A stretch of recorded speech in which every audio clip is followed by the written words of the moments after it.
Hey, pal! Detective Gumshoe! Aren't you supposed to be in a meeting? Just taking a breather. My feet hurt. From sitting so long? Actually, from serving everyone coffee. Sound like Detective Gumshoe's still out of the loop. Say! Have either of you seen Mr. Edgeworth? Edgeworth? No, why do you ask? He's under fire from both the police department and the prosecutor's office! Sounds like a battle between you two in court! That sounds serious. It's because of what my sister said.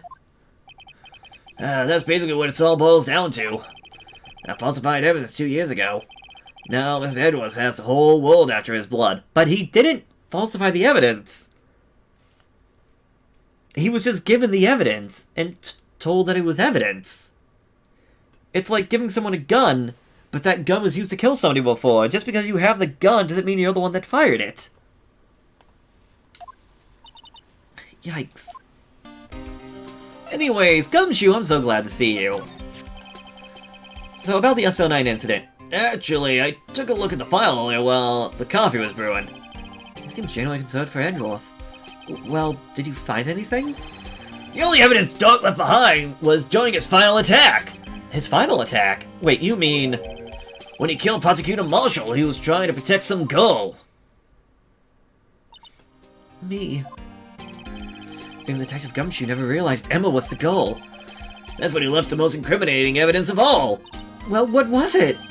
Oh, let's see. I think it had something to do with the murder weapon. Oh, I forgot. Look, it's all written somewhere in here, okay? His powers of recollection never seem to fail to impress. Maybe we should show him the murder weapon. It may jog his memory. Why would Edgeworth be blamed? It's not like he knew the evidence was forged. Lana Skye is the guilty party here, isn't she? Regardless, the prosecutor is responsible for the evidence they present in court. Not only that, but as you know, there's been a lot of rumors going around about Mr. Edgeworth. His amazing talents as the prosecutor kept him safe from those who didn't like him. But now with this... Are there really so many people who hate him? In our world, only those with talent rise to the top. Mr. Edwards not only has that, but he's young. There's no better recipe I know of for making enemies. Hey, Dick! Keep up the good work! Yes, sir! Let's get off on lunch again. Sometime. My treat! Yes, sir! You gotta take me back to that joint sometime, okay, Dick? Yes, sir. It seems you don't have any problems with enemies. Yeah, well, I'm careful not to stick out. Anyways, I'm a bit worried about him. Under all this pressure, I'm afraid Mr. Edwards just might crack. Can you talk about the Doc crimes? Joe Doc was 42 at the time of the crimes. He was just your run-of-the-mill businessman. A businessman? What made him take up serial killing? One day on his way home from work, he hit someone with his car. With his car? So, it was an accident? An accident, yes, but it transformed him into an animal. An animal? He killed a man that witnessed the accident. Then he killed a lady who he saw. A kid just walked by, so he killed him too, and then he was buried in bodies. A jogger came up from the scene, and he was killed as well. Finally, he turned himself in. Seems he was a pretty careless animal. Of course, it was all just conjecture. There wasn't a single shred of evidence. So he turned himself in? Yeah, but in the middle of all his questioning, he fled and murdered his final victim. Prosecutor Marshall. That crime was witnessed by someone too, but luckily Doc was arrested on the spot. It's a good thing that last witness wasn't killed. That last witness? AKA Emma? So... Gumshoe. About this. Hey, is that... It has a tag attached to it with the label SL9 incident on it. I believe this would be the broken motor weapon you were speaking of? What are you doing with that? Ever since that case was closed, that knife's been locked away in a locker. On the day Detective Goodman was murdered, this suddenly disappeared from the locker. It was found in Mr. Edwards' car muffler. That's it! Now I remember what that incriminating piece of evidence was! When you showed me that knife, it all came back to me! Well, what was it, Detective? Quick, before you forget again! This knife, it was Joe Dock's, wasn't it? That's right. We traced it back to the store he bought it at, plus it had his fingerprints on it too. But no one actually witnessed him using the murder weapon, right? That's where his luck ran out. When you take a good look at the knife, you'll see it's broken. You don't have to take a good look to notice that. Yeah, well, anyways, take a guess where the broken off tip of the knife was found. That's what did him in. Where was it? The victim, Neil Marshall, was carrying it inside his own body. It was found deep inside the stab wound. Did it match Doc's knife? You bet, down to the last fiber. That's pretty conclusive. Stab in the back, died from a punctured heart and lung. Ooh. The knife tip was found in the wound. The broken tip was found in the victim's body, belonging to the murderer, Joe Dock. Well, there you have it in a nutshell. That's all I know. Can I ask you one more thing? What is it? If it's money you need, you should talk to Chief Dance. It's not money, but it does concern the chief. His office is a crime scene, right? It's where Prosecutor Neil Marshall was murdered. The chief's out now, and his office is locked, but we'd like to have a look around if that's okay. Well, any detective's ID card can unlock the door. What? Really? But if I let a civilian in there, I'd be charged with a breach of trust. Breach of trust? Simply put, I'd be canned. Oh. Sorry, pal. I don't plan on getting fired because of you. How about this ID card? It was Detective Goodman's. That won't work either. The data was deleted the day he died. Oh. So in other words, Gumshoe is our only chance of getting into that office. I wonder if there's someone we could ask us if there's something we could show him that would make him change his mind. Huh. Like luminal testing fluid? Hey, I just bought some of that stuff. Now I can go around detecting blood traces too. Wow! Is that a new type? I've never seen that bottle before. Add 3 inches to your base height. Base height? Let me see that. Looming tall, new and improved growth formula. You mean this can't detect any blood traces? Well, it's not quite the same thing as luminol. Oh, so that's why the lady at the counter had that smoke on her face. Aw. Hey, that powder is used for detecting fingerprints. Yeah, Mr. Edwards gave it to us. He did what? All I have is some flour. Are you okay, Detective? Quick, run!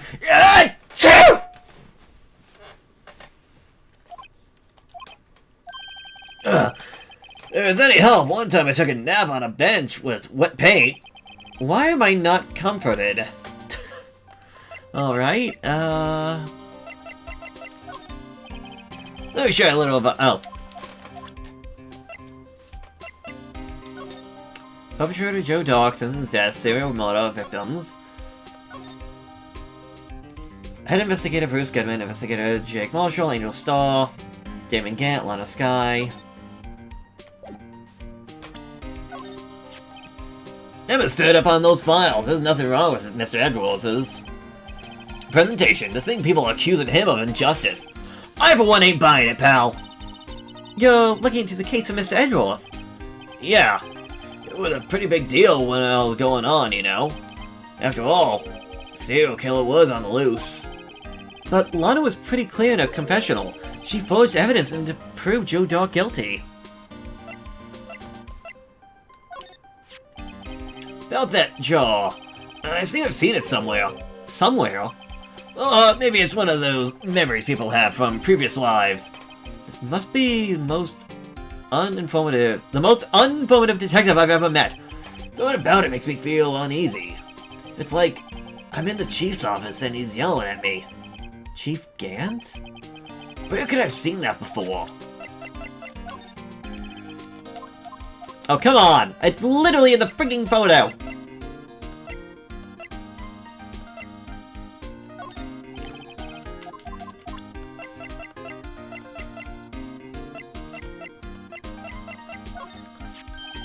That's it, King of Prosecutors, blah blah blah.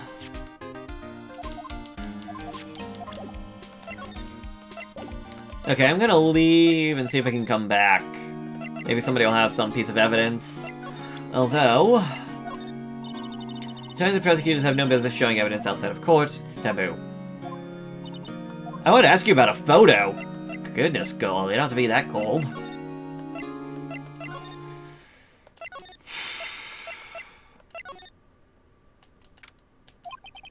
I wonder if Edwards is back yet. There he is! It looks like he's writing something. What are you doing here? He sure was quick to throw that paper out on the floor. Tough day in court, huh? That'll live. The past 2 years this room was flying around.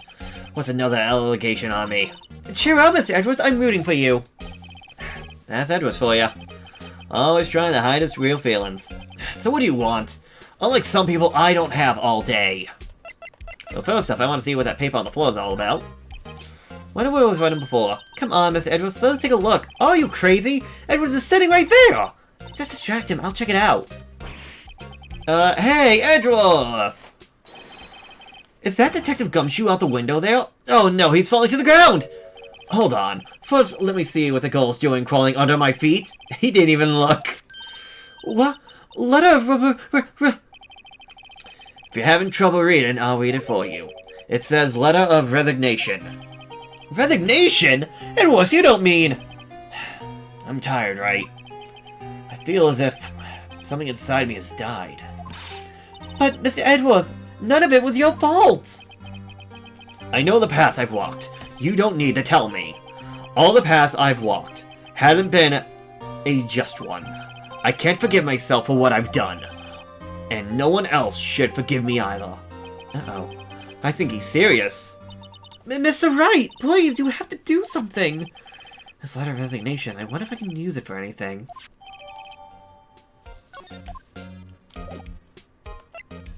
So first off,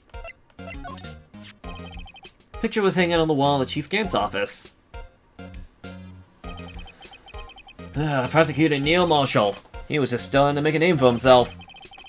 Looks like he was Looks like Tip was taken when he received the King of Prosecutors trophy.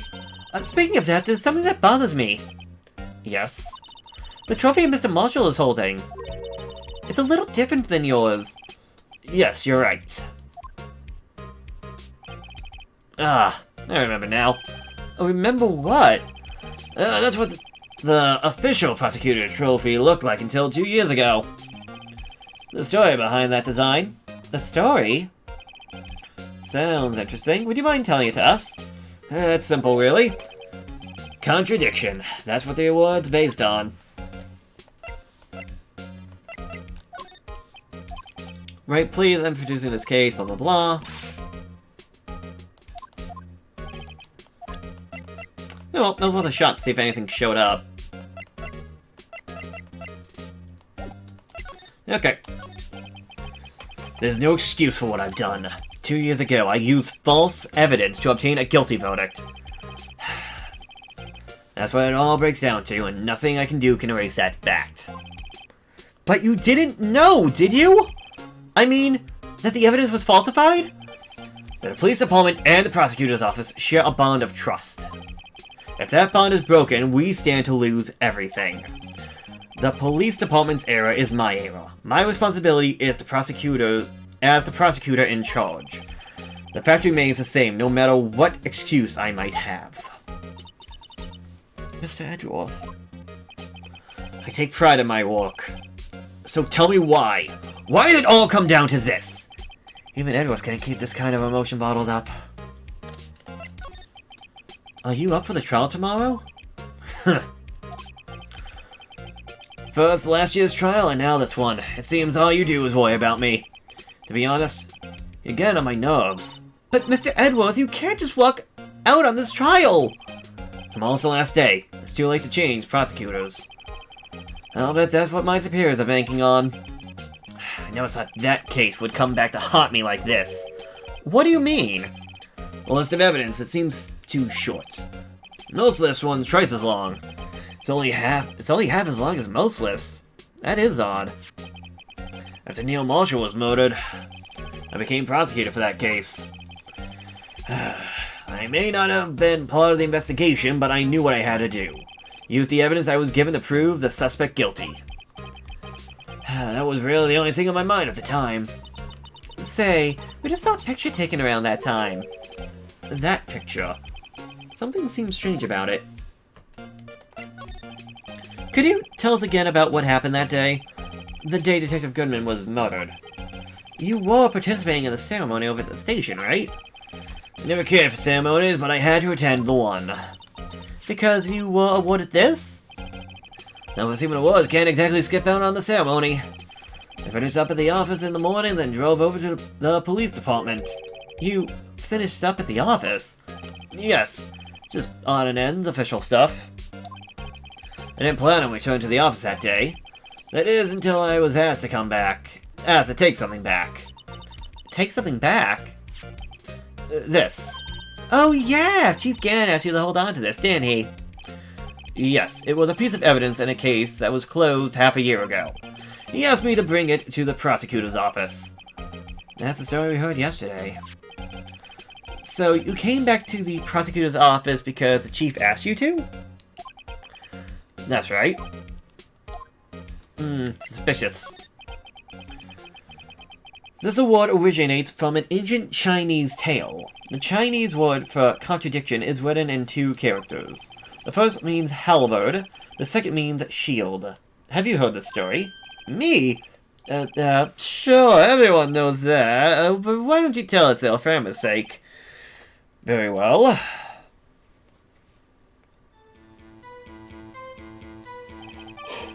Long ago, in the kingdom of Chu, there was an arms merchant. One day he presented the king with two items. The first was a halberd he claimed could slice through any shield or armor. The second was a shield he claimed could withstand any weapon. Wait a minute. Those claims contradict each other. Very perceptive.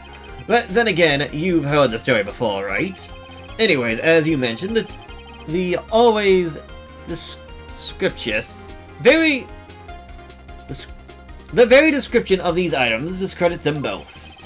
When the king pointed that out, the merchant was left speechless, and thus the Chinese word for contradiction was born. Oh, I see. So the chipped shield and broken knife symbolize? Precisely so. They symbolize the merchant's items.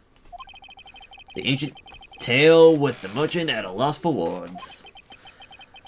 But it's in our nature to pursue matters to their conclusion, even if it results in something as ugly as this. Wow! Thanks, Mr. Edwards, I learned something new today. That's funny. If that's true, then why were you only given a shield? You'll have to ask Chief Gant. 2 years ago, he had the halberd part of the word abolished. Chief Gant. 2 years ago, the halberd was removed at Gant's behest, given its current form.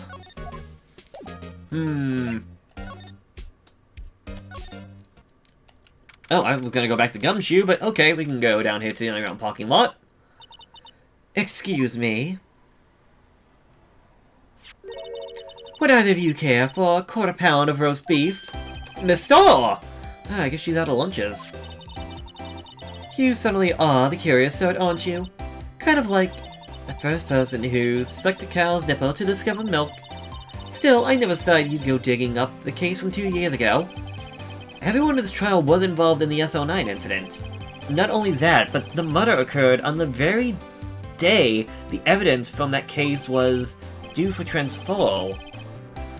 This can't be attributed to mere coincidence. Aren't you forgetting something? You know that little scene I happened to witness? The incident Lana stabbed Detective Goodman with a knife. The one where you witness Lana stabbing Goodman with a knife. No matter how much of the past you dig up, it won't change what I saw. Roast beef is meant to be savored when eaten. Mr. Hatred told Lana. It all dates back to 2 years ago.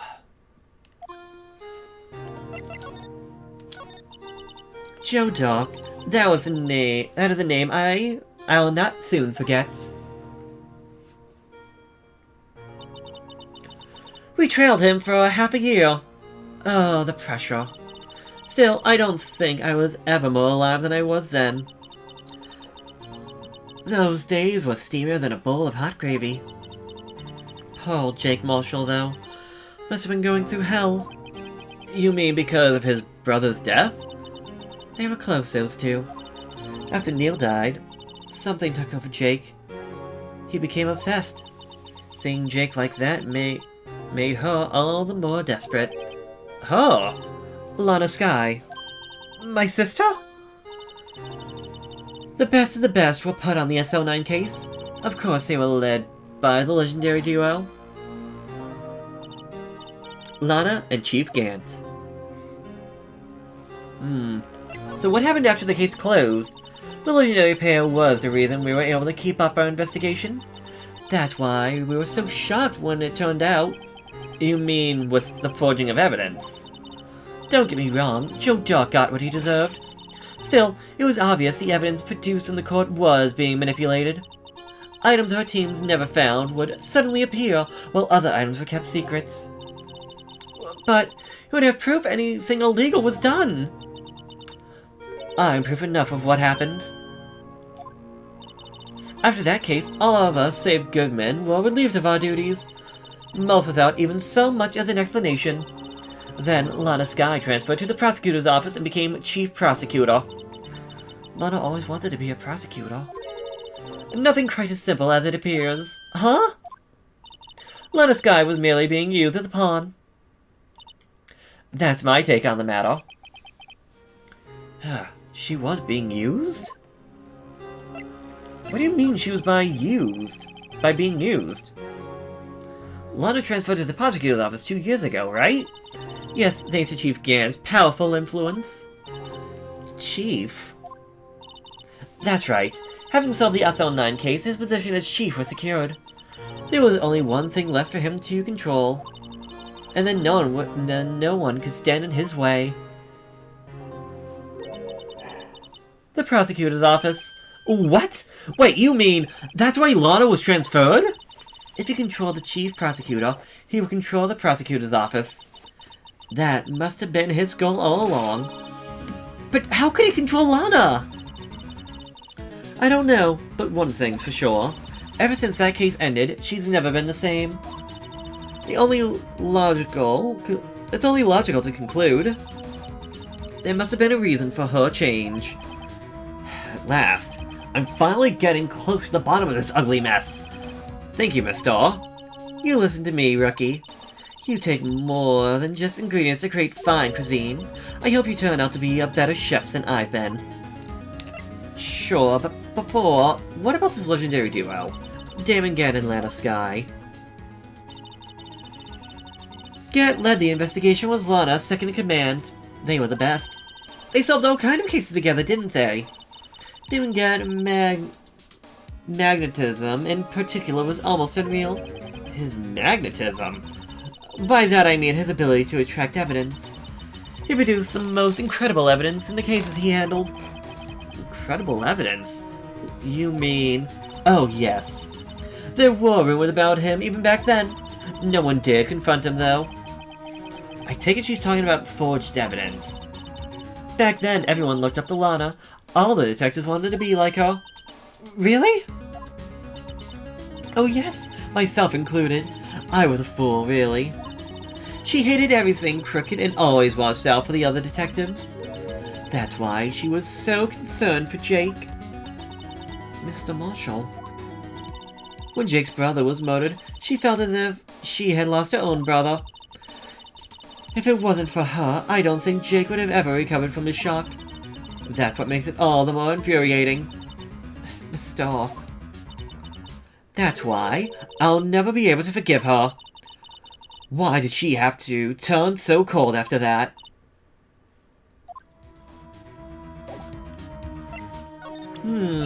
Interesting.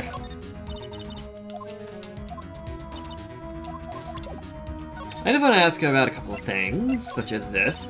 Don't have anything to tell you.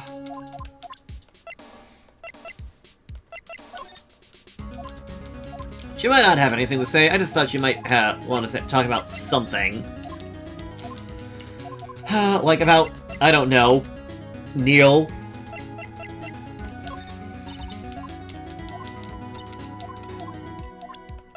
Okay, I don't think she has anything to talk to me about. The only thing I can give you now is a poppy seed rice set. Talk about cheap. Eat this and maybe you'll be able to tell black from white in court tomorrow. Oh, not examine.